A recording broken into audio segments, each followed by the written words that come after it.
आज की हमारी चर्चा एक किताब पर है, the art of being alone. और सोर्स हमें ये बताते हैं कि ये कोई रिसर्च पेपर नहीं है, कोई डेटा वेटा की बात नहीं है। नहीं, बिल्कुल नहीं। ये एक एहसास है, एक कॉन्वर्सेशन है जो दिल से शुरू होती है और शायद दिल तक पहुंचती है। हमारा मिशन है इसके पहले सिर्फ पहले 39 पन्नों में छुपे सच को समझना। हम जानेंगे कि अकेलेपन में और अकेले होने में क्या फर्क है।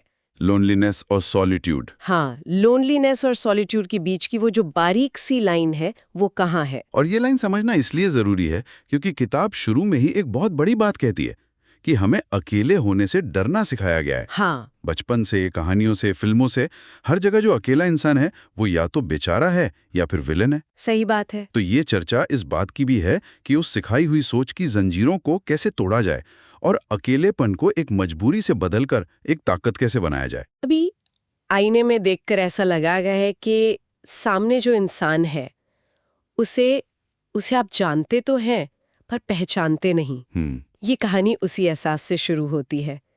ये कहानी है अकेलेपन के पिंजरे से निकलकर एकांत के खुले आसमान तक पहुंचने की। किताब की शुरुआत ही एक बहुत गहरे सवाल से होती है। हम अकेले होने से इतना डरते क्यों हैं? और जवाब बहुत सीधा है। सोसाइटी। हाँ, समाज। हमें बचपन से सिखाया गया है कि जो बच्चा अकेले लंच करता है वो वियर्ड है, उसके साथ कुछ तो गड़बड़ है। हाँ, सो उसमें एक बहुत ही पावरफुल उदाहरण है एक स्कूल की लड़की का जो 150 बच्चों की क्लास में हमेशा अकेली रहती थी। कोई उससे बात नहीं करना चाहता था। सब उसे या तो अजीब समझते थे या उस पर तरस खाते थे। और उसे देखकर सबने एक बात सीख ली, अकेले रहना मतलब something is wrong with you. और ये कंडीशनिंग बहुत डीप है। हाँ। ये सिर्फ स्कूल तक नहीं रुकती। हाँ। आप अपनी फेवरेट फिल्में या वेब सीरीज याद कीजिए। हाँ। एक टूटा हुआ अकेला इंसान होगा और फिर कहानी में एक हीरो या एंजल की एंट्री होगी जो आकर उसे बचाएगा। ये सेवियर कॉम्प्लेक्स हमें हर कहानी में बेचा जाता है कि कोई आएगा और सब ठीक कर देगा। हाँ, और यहीं से हम अनजाने में एक झूठी उम्मीद पाल लेते हैं। हम किसी सेवियर का इंतजार करने लगते हैं। किताब में एक लाइन है जो सच में चुभती है, झूठी उम्मीद पालने से ज्यादा क्रूर कुछ भी नहीं जब वो अंत में आपके टुकड़े टुकड़े कर देती है। क्योंकि जब कोई बचाने नहीं आता तो हम खुद को और ज्यादा टूटा हुआ और अकेला महसूस करते हैं। हम मान लेते हैं कि शायद हम खुद काफी नहीं हैं। बिल्कुल, और यही किताब एक बहुत जरूरी फर्क समझाती है अकेले होने में और अकेला महसूस करने में। बीइंग अलोन एक फिजिकल सिचुएशन है, आप एक कमरे में अकेले हो सकते हैं। राइट। बट फीलिंग लोनली एक मेंटल स्टेट है, एक माइंडसेट है। आप 100 लोगों की भीड़ में भी लोनली फील कर सकते हैं। बिल्कुल। अकेला महसूस करना असल में खुद को दया और दुख की नजर से देखने का नतीजा है।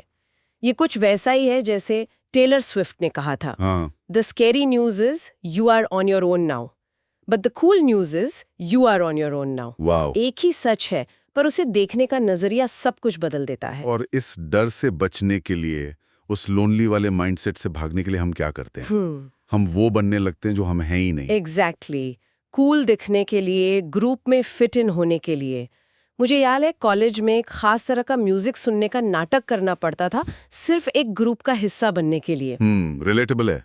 और अंदर से पता होता था कि ये मैं नहीं हूँ, और वो एहसास बहुत खोखला होता है। हम उन पार्टियों में जाते हैं जहां हम जाना नहीं चाहते, उन लोगों से हंसकर बात करते जिन्हें हम पसंद नहीं करते। हाँ, और उन चीजों को हाँ कहते हैं जिनसे हम असल भी नफरत करते हैं। और धीरे धीरे जो असली आप हैं और जो नकली आप बन गए हैं उसके बीच की खाई इतनी बढ़ जाती है कि आप खुद को ही नहीं पहचान पाते। और जब इंसान इस मोड़ पर पहुंचता है कि वो आईने में खड़े शख्स को पहचान भी नहीं पाता तो वो सबसे ज्यादा अकेला होता है। ये एक टूटने का पॉइंट है। हाँ, बिल्कुल। किताब में कोट है जो इस दर्द को परफेक्टली कैप्चर करता है। दुनिया में सबसे दर्दनाक और डरावनी चीज आईने में देखना है और उस व्यक्ति को ना पहचान पाना जो आपको घूर रहा है। This hits hard. Right. यही है वो अकेलेपन की असली जड़। हाँ। जब आप लोगों से घिरे होने पर भी अकेला महसूस करते हैं तो इसका मतलब है कि आप खुद को अपने अंदर नहीं ढूंढ पा रहे हैं। Right.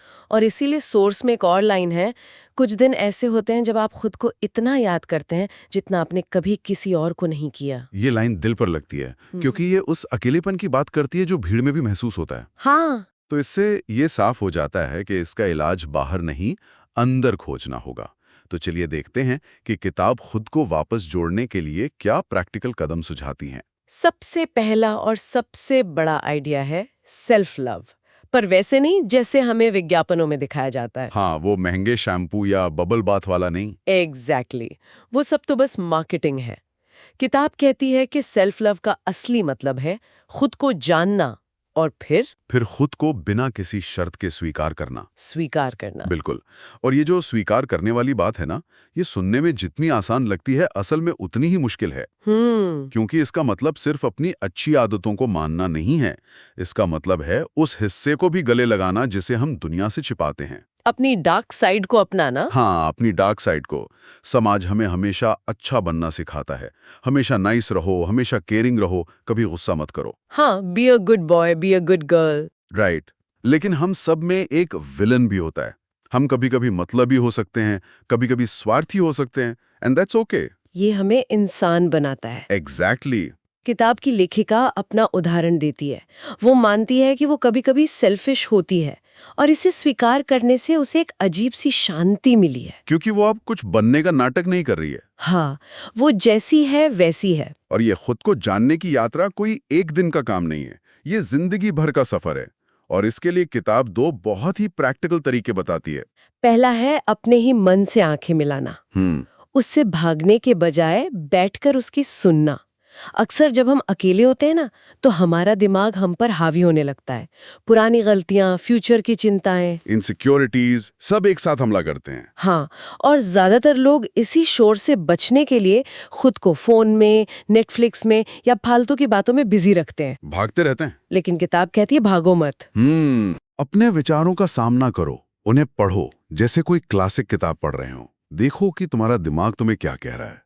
ये शुरू में डरावना लगेगा, बहुत डरावना लगेगा, क्योंकि वो सारी बातें सामने आएंगी जिन्हें आप दबाते आए हैं। लेकिन धीरे धीरे आप अपने ही दिमाग के पैटर्न को समझने लगेंगे। और जब आप किसी चीज को समझ जाते हैं तो आप उसे डरना बंद कर देते हैं, आप उसके मालिक बन जाते हैं। और दूसरा तरीका है खुद को टैग से आजाद करो। टैग से? हाँ, हम सब क्या है, अच्छा बेटा, बुरी बेटी, सफल, असफल, राइटर, इंजीनियर। हम इन टैग्स का एक कलेक्शन बन गए हैं और हम अपनी पूरी जिंदगी इन टैग्स को सही साबित करने में लगा देते हैं। सही बात है। किताब कहती है एक बच्चे की तरह बनो। एक बच्चा किसी को जज नहीं करता, वो बस होता है। अपने आप को और दूसरों को इन बक्सों में बंद करना छोड़ दो। ये एक खूबसूरत सोच है, पर क्या ये प्रैक्टिकल है? मतलब एक अडल्ट के तौर पर हमारा दिमाग तो जज करने के लिए बना है। शायद किताब का मतलब ये नहीं कि हम जज करना बंद कर दें, बल्कि ये कि हम अपने जजमेंट को ही अपनी पहचान ना बना लें। हम एक टैग से कहीं ज्यादा हैं। हाँ। और अगर ये बहुत मुश्किल लगे, अगर ये ना समझ आए कि मैं कौन हूं, तो किताब एक बहुत अच्छा स्टार्टिंग पॉइंट देती है। वहां से शुरू करो जो तुम नहीं हो। ये बहुत इंटरेस्टिंग है। मतलब एक लिस्ट बनाओ कि तुम क्या नहीं बनना चाहते। हाँ, फॉर एग्जाम्पल, मैं ऐसा इंसान नहीं बनना चाहता जो दूसरों के बारे में पीठ पीछे बुरा बोलता है। ओके। या मैं ऐसा इंसान नहीं बनना चाहता जो अपने सिद्धांतों से समझौता करें। जब आप ये तय कर लेते हैं कि आपको क्या नहीं बनना है, तो आपके प्रिंसिपल्स, आपके सिद्धांत अपने आप साफ हो जाते हैं। और आपके स्टैंडर्ड्स ऊंचे हो जाते हैं। एग्जैक्टली। आप कम चीजों के लिए सेटल होना बंद कर देते हैं। और जब आप ये सब करने लगते हैं, अपने मन को समझते हैं, खुद को टैग से आजाद करते हैं, अपनी डार्क साइड को एक्सेप्ट करते हैं, तब आप धीरे धीरे उस इंसान को पसंद करने लगते हैं जिसके साथ आप अकेले हैं। यानी खुद को। हाँ, खुद को। और यहीं पर वो जादू होता है। अकेलापन एकांत बन जाता है। लोनलीनेस सॉलिट्यूड में बदल जाती है। किताब में एक बहुत खूबसूरत लाइन है, you can not be lonely if you like the person you are alone with. और ये जिंदगी का सबसे बड़ा सच है जिसे हम अक्सर स्वीकार नहीं करना चाहते। लोग आते जाते रहते हैं। करियर, पढ़ाई, शादी, वजहें कई होती हैं। हमेशा साथ रहेंगे वाला कॉन्सेप्ट फिल्मों की देन है। सही है। असल जिंदगी में हमेशा का मतलब होता है सोशल मीडिया पर एक दूसरे को फॉलो करना और कभी-कभार बर्थडे पे HBD लिख देना। ये सुनने में थोड़ा हार्श लगता है, लेकिन शायद यही सच है। हमें दूसरों से ये उम्मीद रखना बंद करना होगा कि वो हमें खुश रखेंगे या हमारा अकेलापन दूर करेंगे। बिल्कुल। लोगों का काम हमें बेबीसिट करना नहीं है। अंत में आपके पास सिर्फ आप ही होंगे। तो चुनाव आपका है। The situation is the same, but the mindset makes all the difference.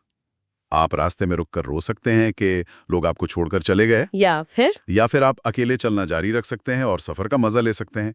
दोनों ही सूरतों में आप होंगे अकेले ही। सही बात है। तो क्यों ना उस इंसान से दोस्ती कर ली जाए जिसके साथ पूरी जिंदगी गुजारनी है, यानी खुद से। तो इस किताब का पहला हिस्सा हमें एक बहुत जरूरी सफर पे ले जाता है, दूसरों की राय और सामाजिक दबाव से हटकर खुद को समझने की ओर।